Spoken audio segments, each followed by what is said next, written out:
Hello, welcome. My name is Austin Seagrave, and this is the fifth of my talks on the third evil, which is liberalism,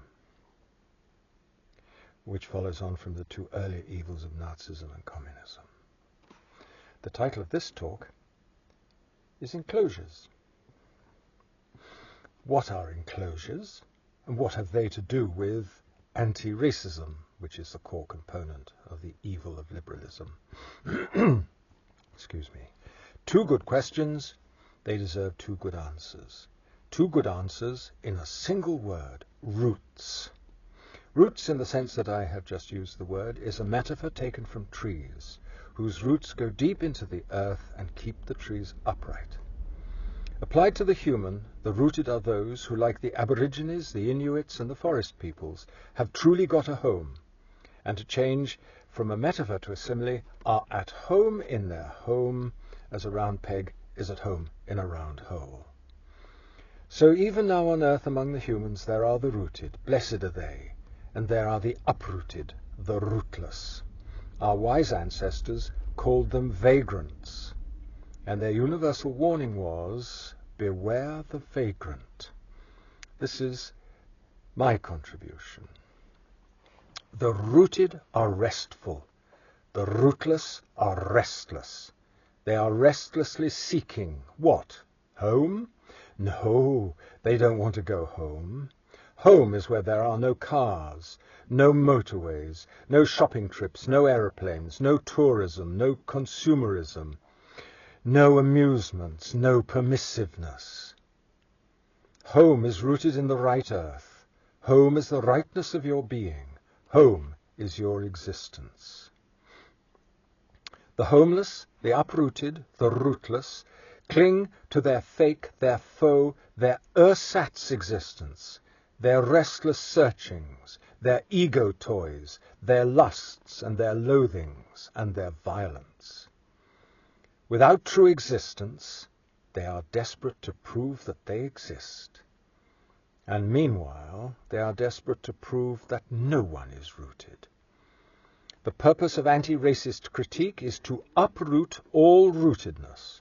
The purpose of anti-racist critique is to deny all identity, all belonging, all love of home, especially of the English, who never existed, who are ceaseless waves of immigrants, who are English only because they happen to be in a country called England, who are all figments of their own racist imagination.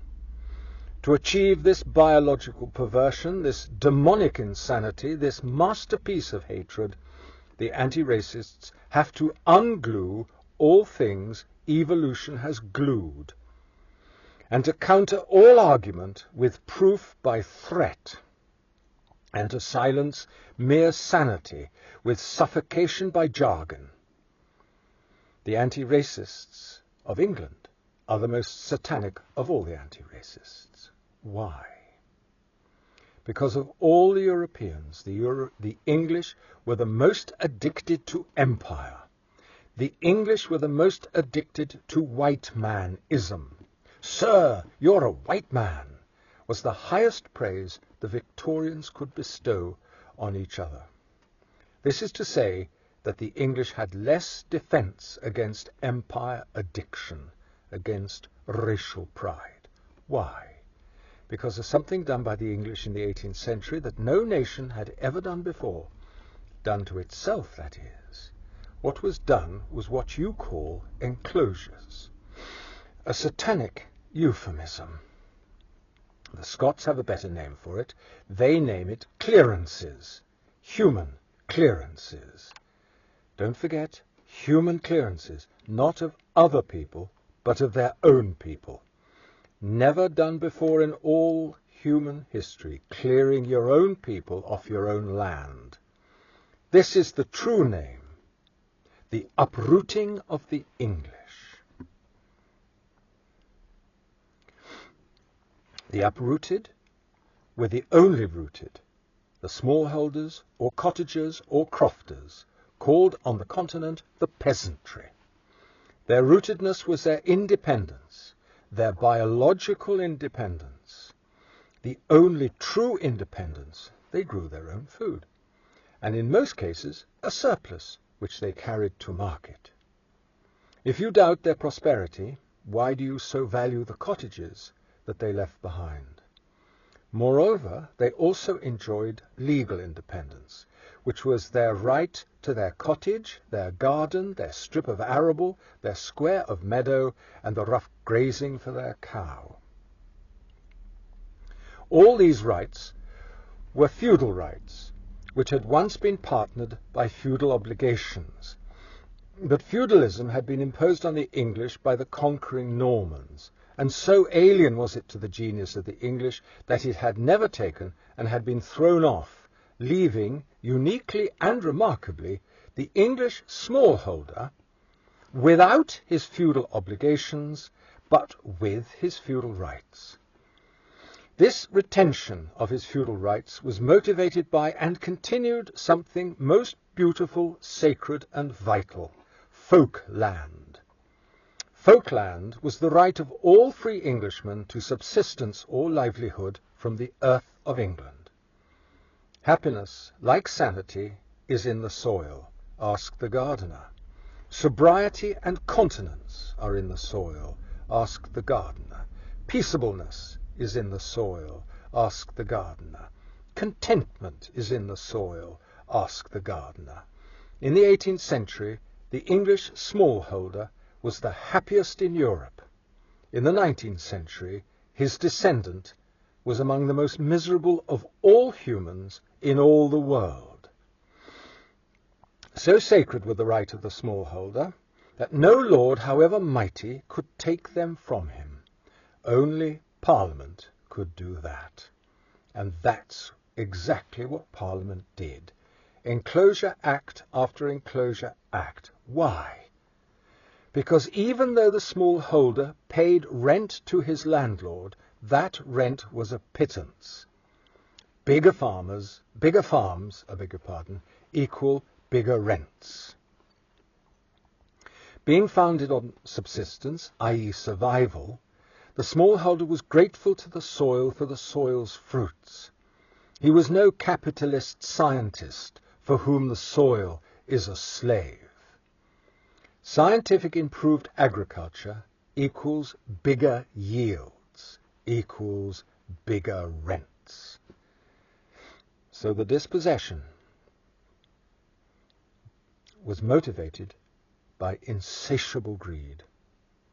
The only right left of all the rights the smallholder had, once enjoyed, was the right of way, left because there was no profit in its destruction. And, of course, bigger farms need labourers. And there they are, the dispossessed. They who once were independent now are dependent for their survival on a slave's wage paid by a surly, grasping farmer. And those who had once hardly needed money now must go shopping, creeping in rags and paying their pennies to shopkeepers who have sprung up like fungi and who despise the ragged labourers more even than their new surly masters. And doesn't the mill, dark and satanic, need its wage slave?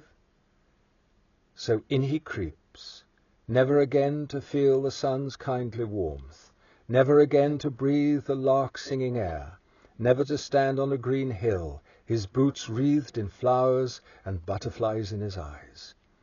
He had had his green hill once. It had been stolen from him, not by invaders, by his own race. Other nations had exploited the peasantry even to explosion, but none had destroyed them. Another reason for the dispossession of the smallholder was a growing distrust and envy of his biological independence. Remember the kulaks, the Russian smallholders? Communist Lenin had them starved to death. The English dispossessors were likewise a revolutionary gang, the mother of all revolutionary gangs, the Whigs.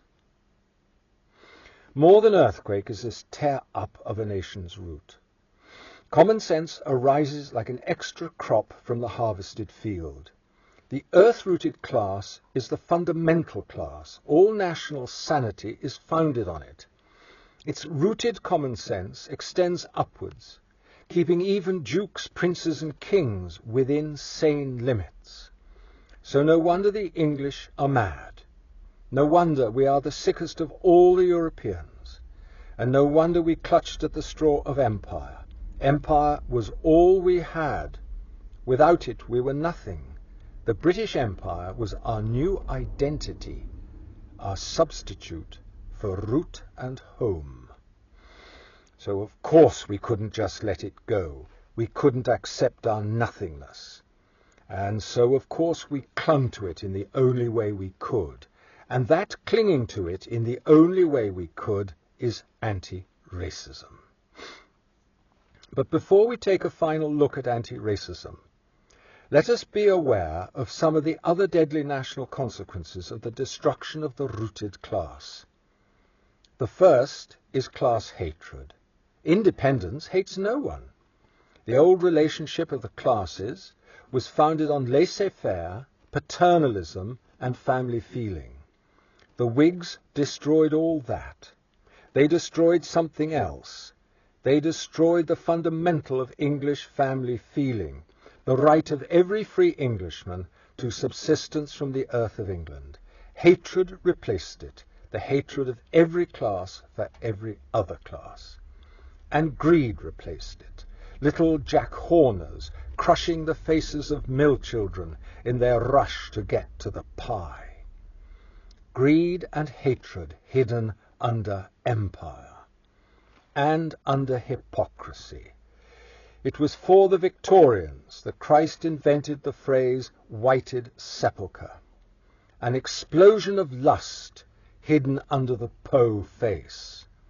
Lust is the perversion and exacerbation of natural appetite, greed, not need, brought about by three conditions: the failure of a transcendent and redemptive meaning, Christianity in our case, being uprooted from the wholesome earth, urban imprisonment. The moral journey of the English has been from continence to whited sepulchre to Sodom and Gomorrah. Ugliness, another consequence. So difficult for the rooted to make ugliness. The Victorians never made anything beautiful. Finally, what is called euphemistically Victorian sentimentality, actually as sick can get. Compare Jane Austen with Charles Dickens, Emma with Little Nell. One of the virtues of the novels of Joseph Conrad is their emotional health. Moving from George Eliot to Conrad is like stepping out of a stuffy parlour into fresh air. Conrad was a member of the Polish upper class. When he was born, the Polish peasantry were still serfs. Nonetheless, they kept the nation healthy of soul. Yet Conrad greatly admired the English. He admired our empire. And it was admirable, as is the toy town of a conscientious orphan. Anti-racism began as the inability to let empire go and inverted it to bent empire in order to continue our racial superiority, mother to the children of empire. What we could not accept was that they were not children, was that they could manage without us as they had done for eons before we interfered. We could not accept their independence. So we did the only thing we could. We patronized them. And once started, we had to continue, incrementally, exponentially, as in all addictions. Remember, the anti-racists have utterly transformed the definition of racism.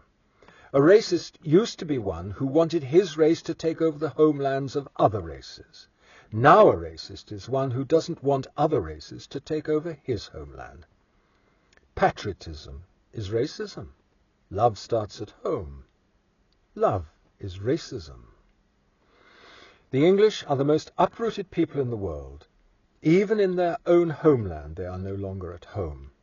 The best of them are like persons passing alive into ghosts. The worst are possessed of the most concentrated hatred in history. In the failure of everything, that's all that's left of them, all that keeps them from despair. The only thing is to find someone to blame. That someone is England. England is to the anti-racists what Jew was to the Nazis. Clinging must let go. Imperial superiority, straight or bent, must become the past. It's time for humanity to come back home. So the British Raj comes to an end at last. Not when the British leave India, but when the Indians leave Britain.